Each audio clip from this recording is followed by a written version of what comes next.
Les mages sont venus d'Orient. L'Orient est le pays du Levant, il sert à fixer les points cardinaux. Et d'ailleurs, ne dit-on pas que l'on s'oriente? Avec la naissance du Sauveur, l'Orient change de signification. Car l'astre d'en haut qui vient nous visiter selon les paroles du cantique de Zacharie, Luc 1, 68-119, n'est pas une indication géographique, mais une personne. Convergence entre le Messie annoncé par les prophètes d'Israël, qui doit naître à Bethléem, et la destination de l'étoile. L'Orient s'est déplacé. Il est là où se trouve le Christ. S'inspirant de textes issus d'évangiles apocryphes, les artistes de l'Antiquité tardive et du Moyen-Âge ont représenté les mages aux différents âges de la vie.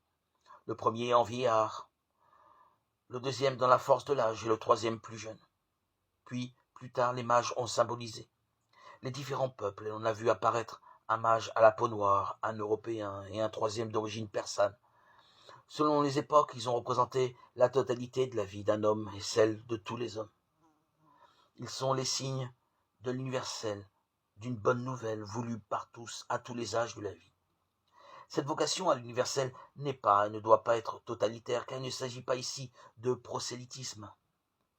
Elle témoigne que dès la Genèse, Dieu ayant créé l'homme à son image, son projet est pour chacun et pour tous. Il ne peut être enfermé dans aucune sorte de nationalisme.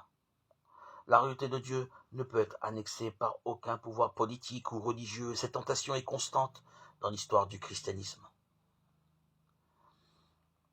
Nous pouvons reconnaître le royaume de Dieu, thème cher à l'évangile de Matthieu, quand la vie du pauvre est sauvée, quand le faible est protégé, et quand la justice et la paix règnent.